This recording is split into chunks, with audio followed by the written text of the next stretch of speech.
local in Ann Arbor, Michigan, the home of my beloved, yet tragically mediocre Michigan Wolverines. Nicole joins us on the line. Nicole, you're on the Ken Coleman Show.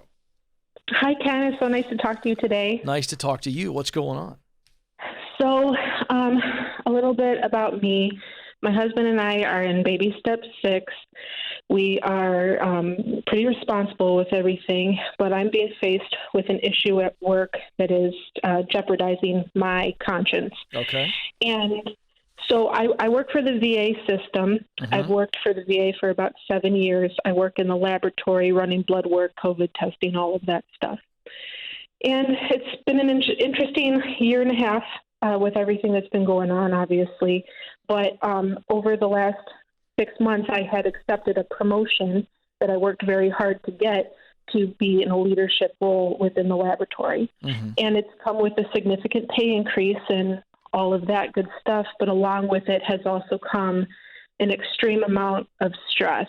Stress so much to the fact that I witnessed not only myself having little breakdowns at work, but other people having breakdowns because it's a culture of, in this particular place, of just working yourself to death. And if you don't pick up 30 plus hours overtime every pay period, you're viewed as lazy.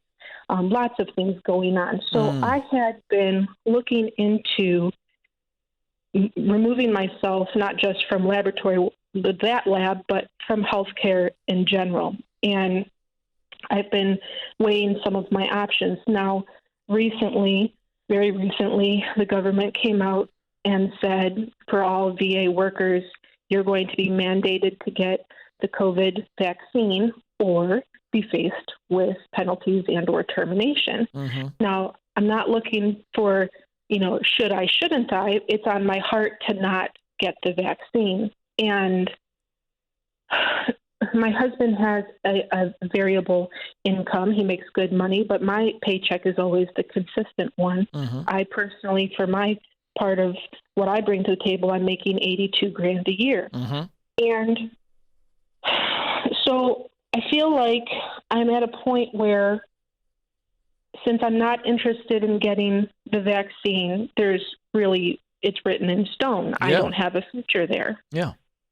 And I kind of feel like if I continue just hopping from lab to lab, I'm in the same situation where eventually I'll be required to get something I don't want and also be stuck in a field that's just turned out to be a job through and through, mm-hmm. giving me no pleasure and enjoyment and satisfaction at all.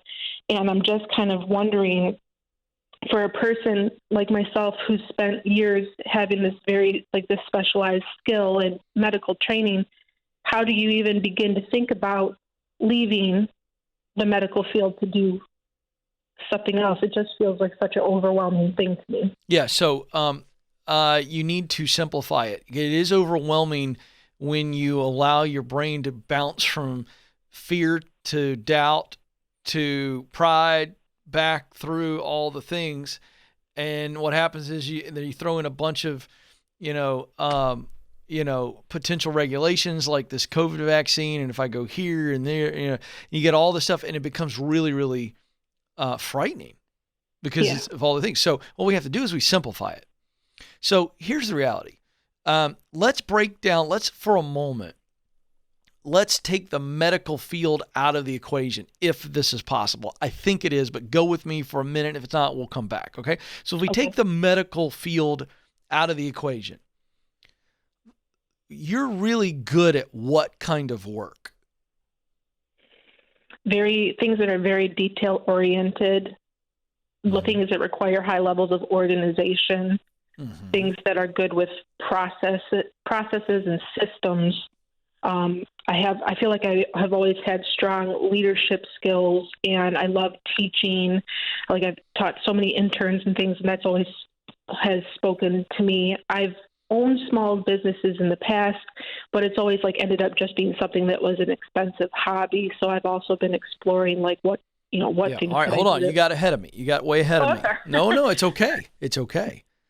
But did you hear? You just laid out what you're really good at. Okay, basically details, organization, processes, systems, instructing, leading. Did I about get it pretty good there? That was pretty good. Yeah. Okay, good. Now, forget the medical field for a moment. What's the kind of work that you love to do?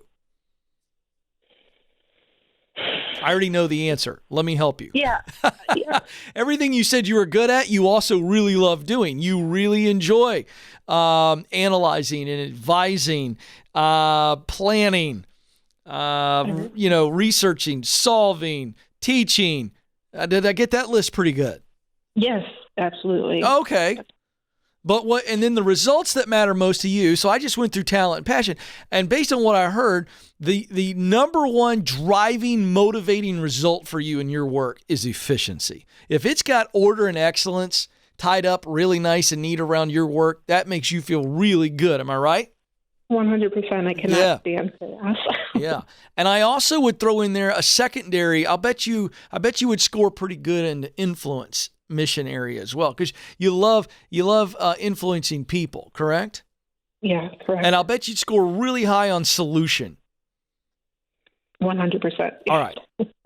So when we stripped the medical field away, which we did, you and I have not had any references to medical field at all. We've just been talking about the skills that you have, the work that you enjoy doing, and the results that you like producing.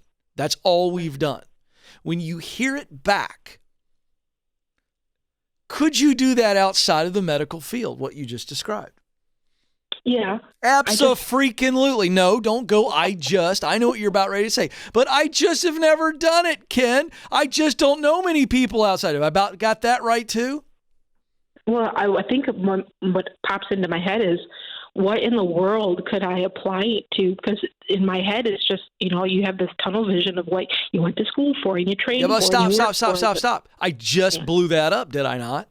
Oh, yeah. What I heard is that you have very transferable skills, and they cross many industries. Yeah, you're right. You work for the VA. I love that you have a heart for our veterans. Oh, absolutely. But listen to me. It's the government. It's one of the most poorly run organizations. The United States government may be top 10, maybe top 5 most poorly run organizations in the world. Is that a true or false statement in your opinion? 100% true. All right, then. So you're telling me, somebody of your experience and credibility, having to get things done in the bureaucracy that looks like a bunch of tangled fishing line? Come on. You tell me you can't get more done, better, faster in the private sector? Come on, Cole. Yeah, that is an exciting way of putting it, actually. I know. And here's the other thing. You're in baby step 6. You have no debt, and you and your hubs are working on paying the house off. He makes good money. You make good money. Let me tell you this. Up until the time they force you to get the jab in the arm, I'd stay there, and I would be working on finding a replacement starting today. We're going to transition from the government to the private sector.